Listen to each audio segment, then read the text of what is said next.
scriptures this morning, you've heard one, but I'm going to repeat it, is from Isaiah 2, verses 1 through 5. The word that Isaiah, son of Amoz, saw concerning Judah and Jerusalem. In the days to come, the mountain of the Lord's house shall be established as the highest of the mountains, and shall be raised over the hills. All the nations shall stream to it. Many people shall come and say, Come, let us go up to the mountain of the Lord, to the house of the God of Jacob, that he may teach his ways, and that we may walk in his paths. For out of Zion shall go forth instruction, and the word of the Lord from Jerusalem.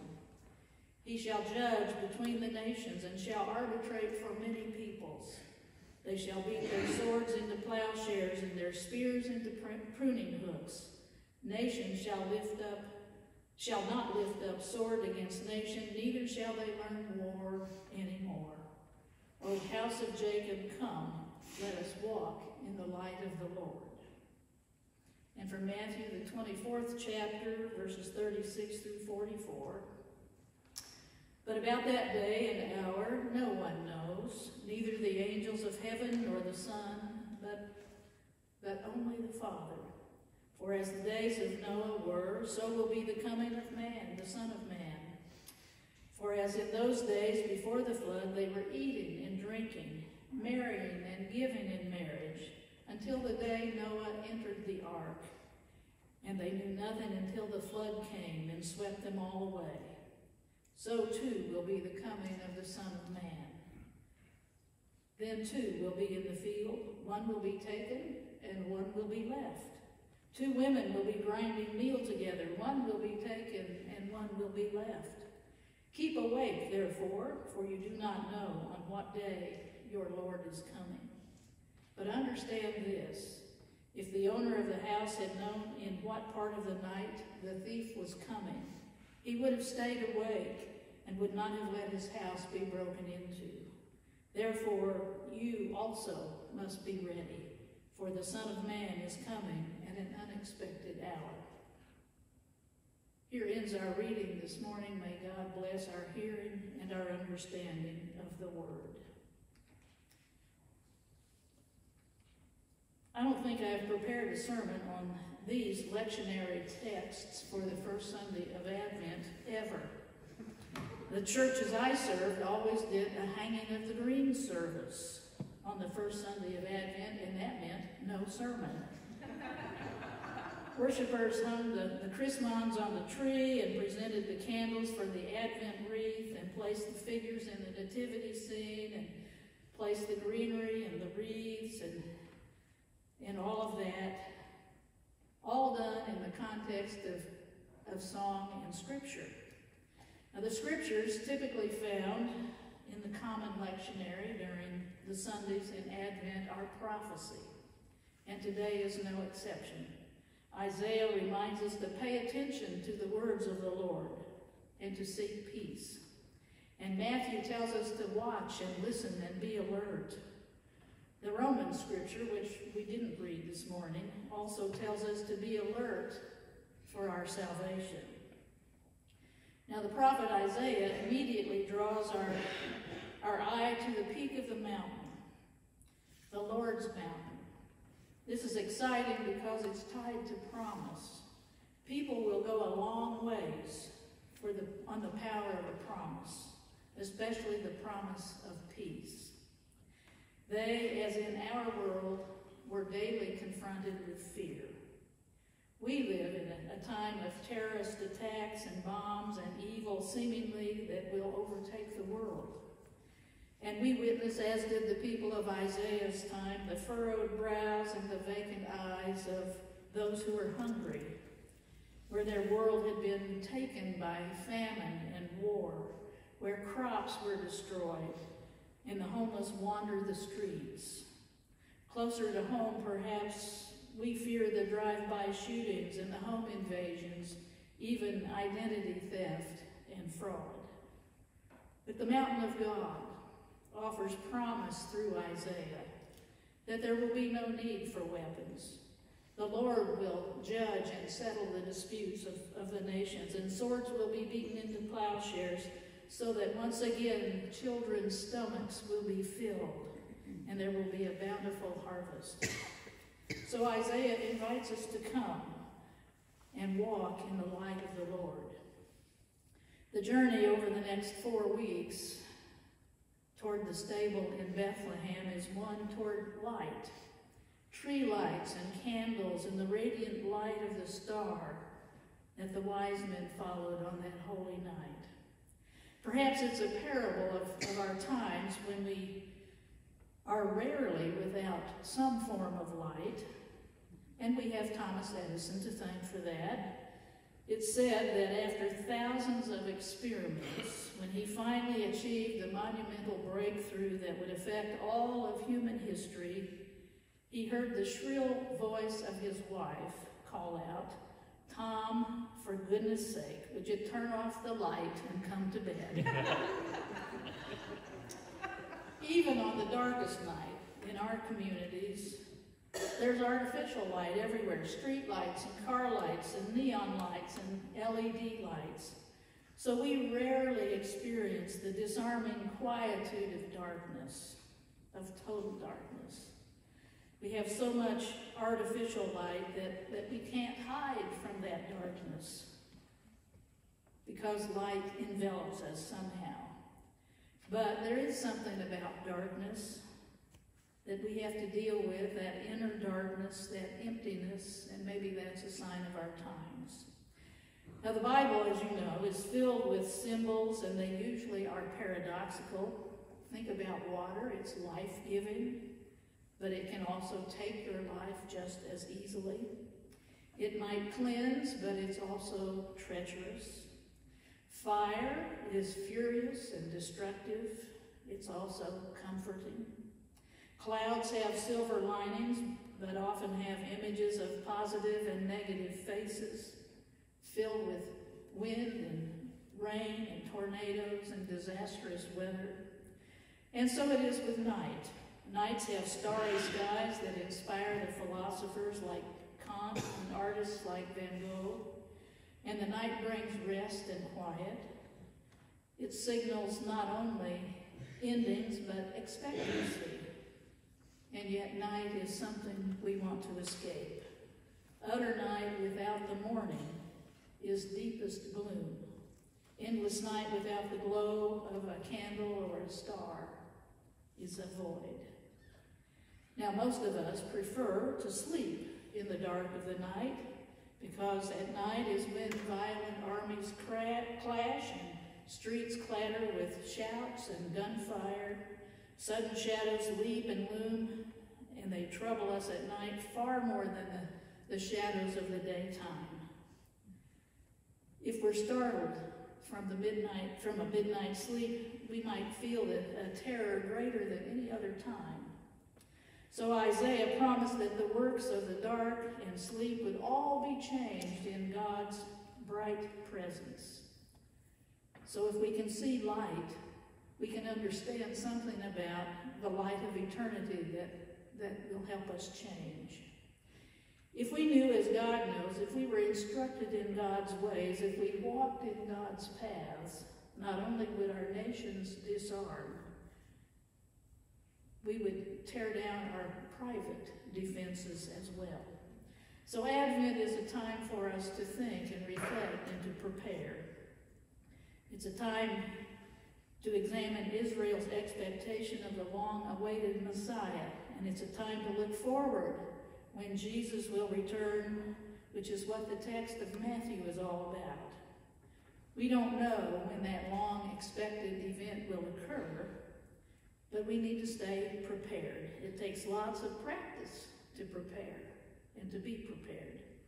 Dan Rather, the retired CBS newsman, writes in his book, In Remembrance, about watching the flying Valentes while growing up. And he writes, walking past a vacant lot on our way to school early in the morning, we would come across the flying Valentes practicing in their long tights and tank tops. The Flying Valentes, if you're not aware, were a troupe of circus acrobats who traveled and performed throughout the United States. And he goes on to say, although we were used to their art, the Flying Valentes never ceased being a wonder of the neighborhood. Every morning it was like getting invited to a great show without having to buy a ticket.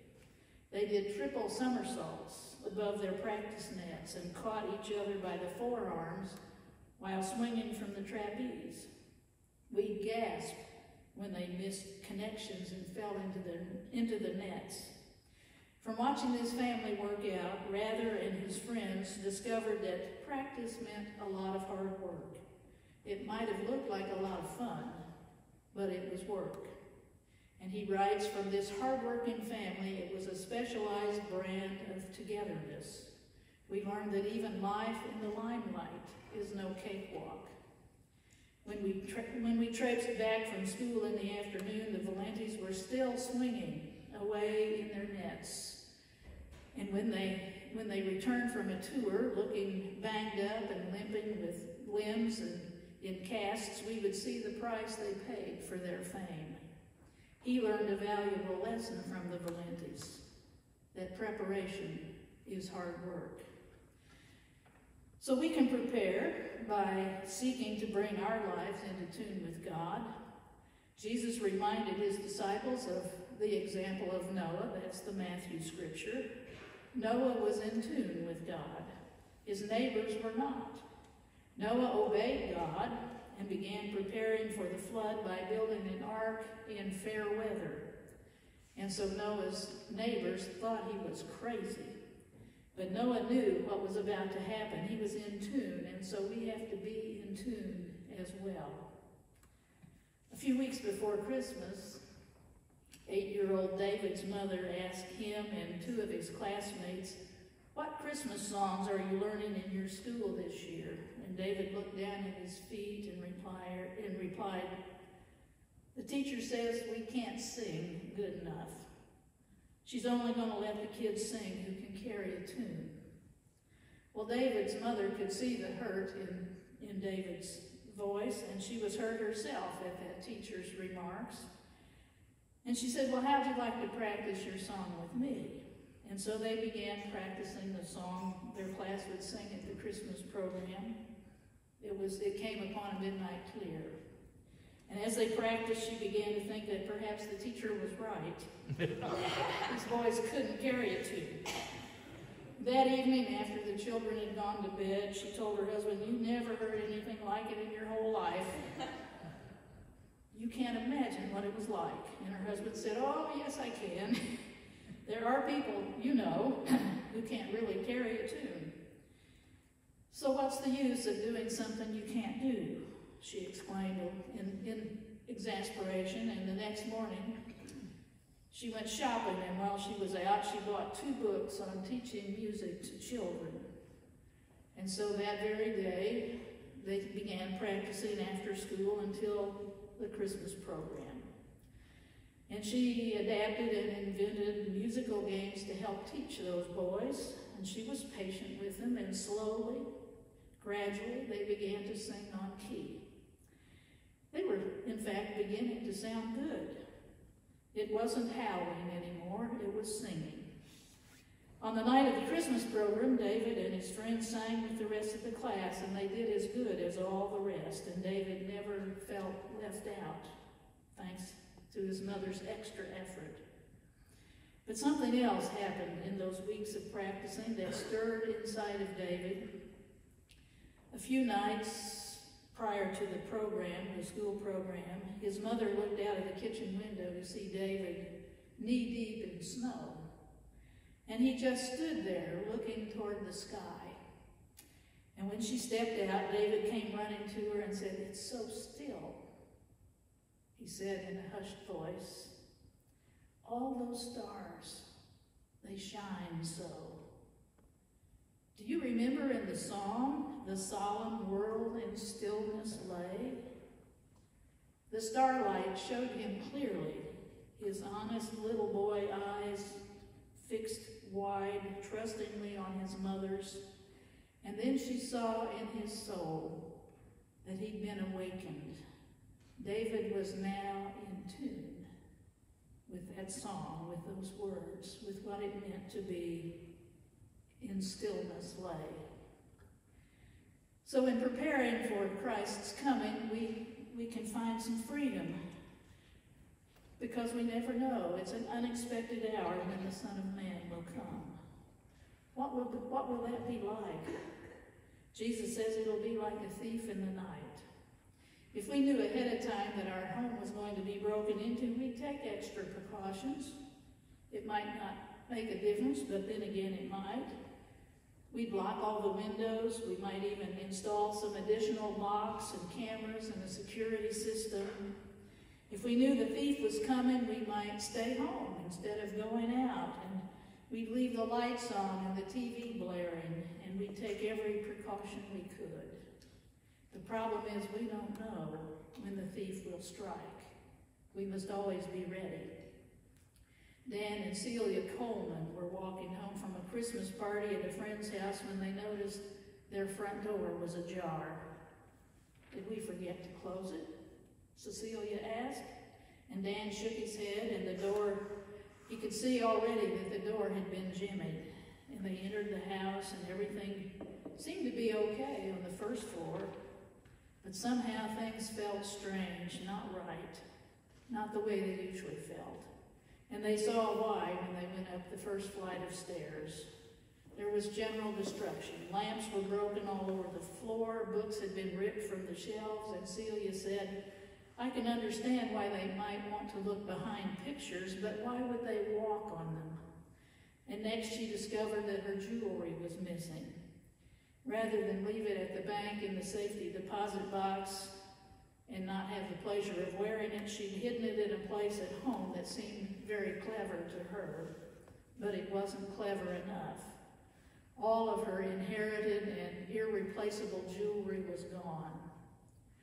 When the police arrived, they offered little hope in recovering the stolen articles, and they said, well, Christmas time is the prime time for break-ins. And after the police had left, there was a sense of calm that engulfed them. Celia said to Dan, in a way, it's a relief. Dan asked what she meant. She said, well, you can't worry about possessions you no longer have. So we're more free and more confident when we're prepared. We can enjoy ourselves because at least we try to take extra precautions. Some of you may have heard this story from Eleanor Roosevelt. She wrote this Christmas story about a 7-year-old girl named Marta and her mother. The story takes place during the early years of World War II, but it speaks to our world as well. Marta's father had been killed in the war. She and her mother remembered the previous Christmas he had spent with them, but things weren't the same anymore. They didn't feel like celebrating. On Christmas Eve, Marta asked her mother, there is one candle in the cupboard left from last year's feast. May I light it in the house so that the light will shine out for the Christ child to see his way? Perhaps he will come. Marta's mother shook her head, but smiled, and Marta took out the candle and carefully placed it in the copper candlestick, which had always held the lighted candle on Christmas Eve. Marta wanted to see how far the light would shine in the darkness, and so she went outside. The wind was blowing around her, and she could hardly stand up. She took 2 or 3 steps and looked back at the window, and she could see the twinkling flame of the candle. While she stood watching it, she was conscious of a tall figure in a dark cloak standing behind her. She was not exactly afraid of this stranger, for she was a brave little girl, but she had a sense of chill creeping through her, for there was something awe-inspiring and rather repellent about this person who stood in the gloom watching her. Finally, he spoke. What are you doing here, little girl? And Marta responded, I came out to make sure that the Christ's candle would shine out, to guide his footsteps to our house. "You must not believe any such legend," said the tall, dark man. "There is no Christ child. That's a story which is told for the weak. It's ridiculous to believe that a little child could lead the people of the world. A foolish idea, claiming strength through love and sacrifice." No one could tell Marta, though, that what she had believed since childhood was not true. Why, she had talked to the Christ child herself. This stranger in the night was trying to take away this little girl's hope, a hope that someone would do even more than her mother could do. Marta was beginning to feel cold and very much afraid, and she replied, "I am hoping that the Christ child will come. May I go in now, and will you not come into my house?"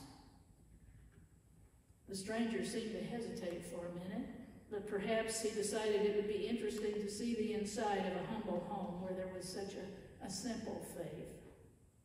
Marta's mother, who'd been sitting by the fire knitting when Marta went out, was still there. And in her arms was a baby, and around that baby was a curious light, and Marta knew that the Christ child had come.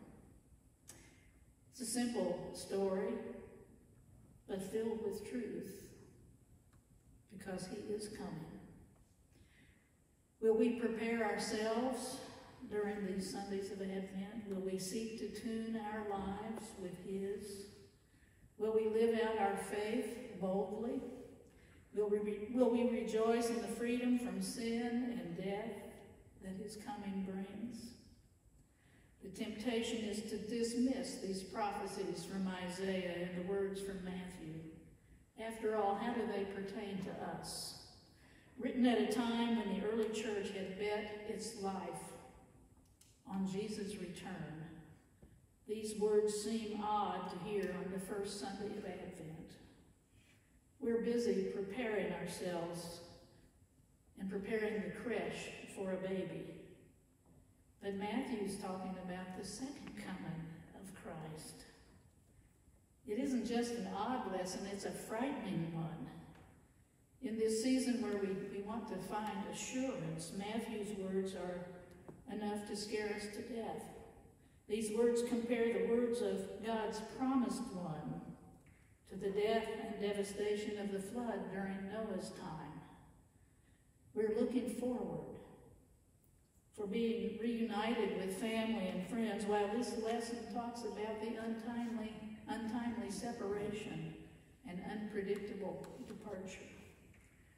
The good news is that we are sure God isn't giving up on us. God doesn't forget or forsake. God comes to us, and for some, God brings renewed promises that they are loved. For some, God requires that there's evidence for that kind of love in this world. Whatever our part will be, we're asked only to be ready, to be prepared. Amen.